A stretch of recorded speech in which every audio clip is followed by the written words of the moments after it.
وابتدى المشوار. تعالوا ويانا اليوم، عندنا وصفة جديدة، عروق عراقية أصيلة من أهل الموصل. تعالوا ويانا نشوف المقادير.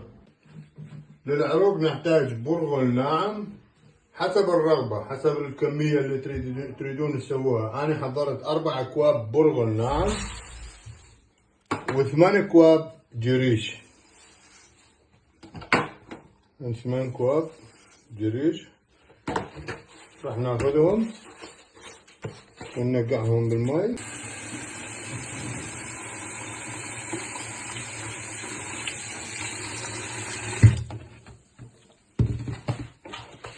راح نتركهم شي نص ساعة حتى يتنقعون زين، وبعدين نرجع لكم على الوصفات الثانية. وراح نحضر الحشوة. جبنا بصل، راح نقطع البصل على شكل أرباع.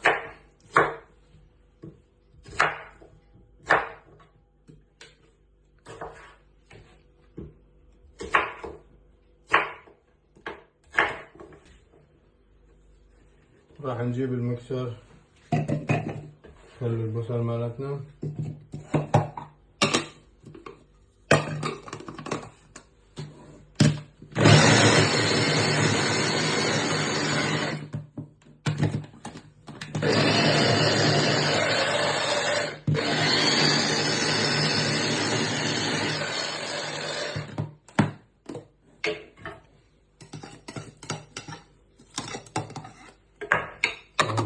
كله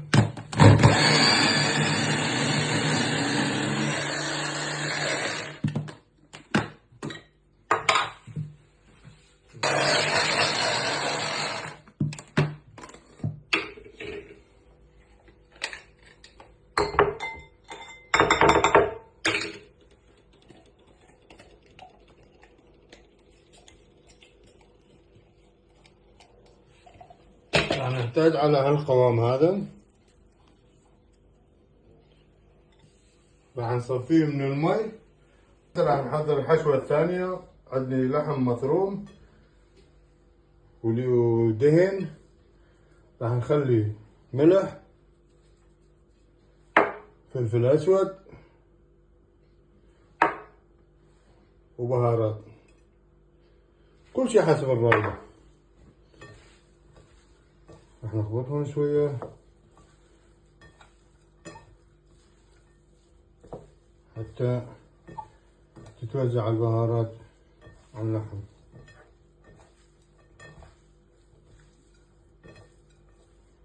راح نضيف البصل، ثم راح نوزعه.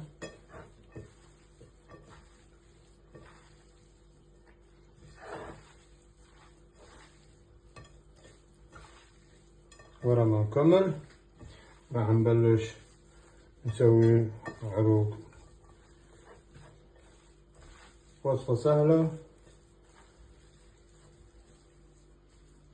وبهارات وتوابل كلها حسب الرغبة. كملنا كل شيء، القيمة والعجينة جاهزة. راح نبلش نسوي العروق.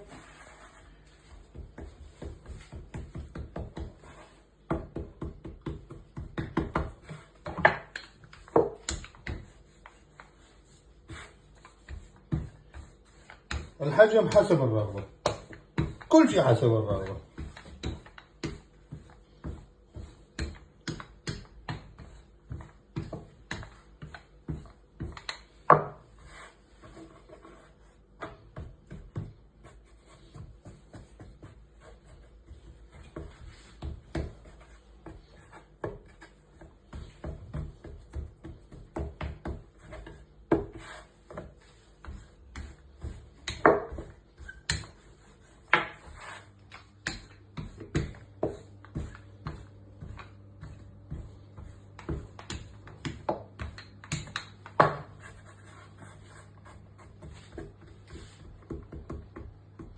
من نشوف تساوي اثنيناتهم سوا، يعني كملت العملية.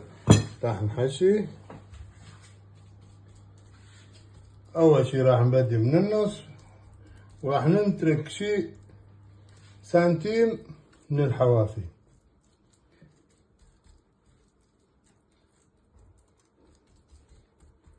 الحوافي راح نبلش بيها، نسدها، نقفل الحوافي، راح نقلبها على الصفحة الثانية.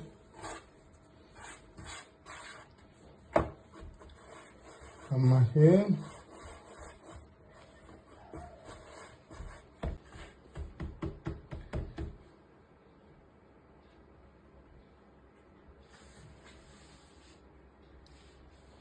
بعدين راح نجيب نسوي صلصة مال معجون، ضروري صلصة مال معجون ضرورية.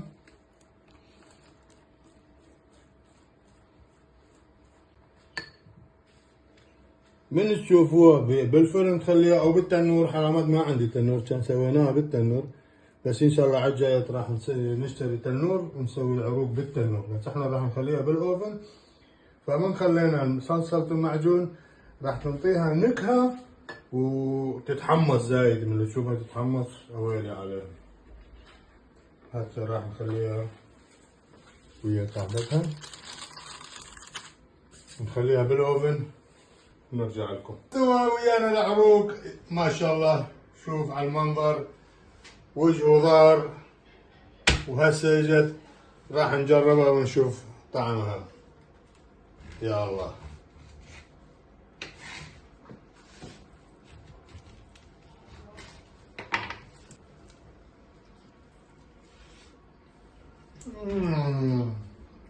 أويل يابا على العروق، صحة وهنا على قلبكم. وإذا عجبتكم الوصفة كتبوا لنا بالتعاليق ولايك. ألف عافية.